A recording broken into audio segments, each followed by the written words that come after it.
அனைவருக்கும் வணக்கம். நம்ம டெய்லியும் டிஎன்பிஎஸ்சி பாயிண்ட் ஆஃப் வியூல டெய்லி 5 கொஸ்டின்ஸ் கரண்ட் அஃபேர்ஸ்ல பார்க்குறோம். ஸோ இன்னைக்கு என்ன கொஸ்டின்ஸ் இருக்கு அப்படின்னு சொல்லி பார்ப்போம். First one, battle of Colachel was fought in 1741 அப்படின்னு சொல்லி கொடுத்துருக்காங்க. குளச்சல் போர் அப்படிங்கிறது 1741 போரிடப்பட்டிருக்கும்.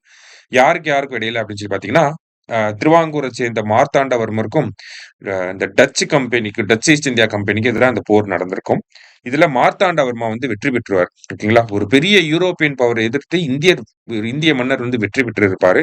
இதுக்கப்புறமா பாத்தீங்கன்னா டச்சுக்கு வந்து இது ஒரு பெரிய டேர்னிங் பாயிண்ட். இதுக்கப்புறமா இந்தியாவில் அவங்களால பெருசா நிலச்சி இருந்திருக்க முடியாது. அதுக்கப்புறமா அங்கிருந்து கிளம்பி இந்தோனேஷியா போயிருப்பாங்க. சரியா, அதனால ஒரு முக்கியமான போர் இது. நமக்கு 2A மெயின்ஸ்ல எல்லாம் இந்த மாதிரி கேள்விகள் வர்றதுக்கு வாய்ப்பு அதிகம். சரியா, ஸோ போத் கரெக்ட் அப்படிங்கிறது கரெக்ட் ஆன்சர். இந்த நியூஸ் பேப்பர்ல இன்னைக்கு இதை பத்தி போட்டிருந்தாங்க. சரியா, அடுத்தது, Bankim Chandra Chatterjee wrote Vande Mataram on November 7, 1875 அப்படின்னு சொல்லி கொடுத்துருக்காங்க.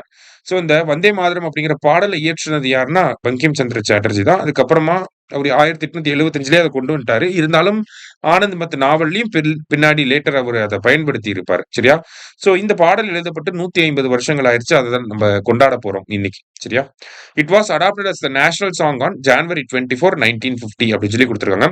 தேசிய கீதம் கிடையாது, தேசிய பாடலாக இதை கொண்டு வந்திருப்பாங்க January 24, 1950. இந்த வார்த்தையை தான் இந்த இடத்துல நீங்க நோட் பண்ணி. சரியா, ஸோ போத் கரெக்ட் அப்படிங்கிறது கரெக்ட் ஆன்சர். அடுத்தது, which of the following city will host G20 summit 2025 அப்படின்னு சொல்லி கேக்குறாங்க. சரியா, சோ இந்த வருஷம் G20 மாநாடு எங்க நடக்க போகுதுன்னா சவுத் ஆப்பிரிக்காவோட ஜொஹனஸ்பர்க் அப்படிங்கிற சிட்டில நடக்க போகுது. அடுத்த வருஷம் பாத்தீங்கன்னா அமெரிக்காவுல மியாமி அப்படின்னு சொல்றாங்க, இல்ல மயாமி அப்படின்னு சொல்லலாம். சரியா, சோ இந்த மயாமி அப்படிங்கிற சிட்டில வந்து நடக்க போகுது. சரியா, சோ 2026ல வந்து USA, இப்போ வந்து ஜொஹனஸ்பர்க். அடுத்தது, வேர்ல்டு கோஆபரேட்டிவ் மானிட்டர் ரிப்போர்ட் அப்படின்னு சொல்லி ஒரு ரிப்போர்ட் வரும் வருஷம் வருஷம். சரிங்களா, 2012 இருந்து இந்த ரிப்போர்ட் வந்துகிட்டு இருக்கு. உலக அளவுல இந்த கோஆபரேட்டிவ் சொசைட்டிஸ்ல இருக்கு இல்லையா, அதை வந்து யாரு சிறந்த கோஆபரேட்டிவ் சொசைட்டி அப்படின்னு சொல்லி ரேங்க் எல்லாம் போடுவாங்க. அதுல இந்த வேர்ல்டு கோஆபரேட்டிவ் மானிட்டர் ரிப்போர்ட் அப்படிங்கிறது யார் ரிலீஸ் பண்ணிருக்காங்கன்னா இன்டர்நேஷனல் கோஆபரேட்டிவ் அலையன்ஸ் வந்து இதை ரிலீஸ் பண்ணிருக்காங்க. First statement correct.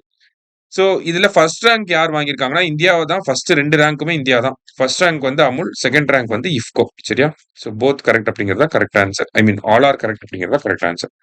லாஸ்டா, which of the following entities will develop India's first PSLV rocket?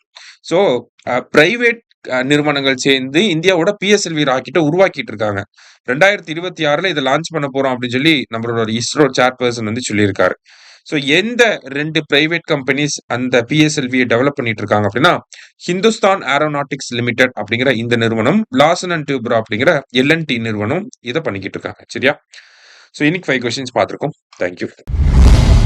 Suresh IAS academy, வெற்றியின் முகவரி.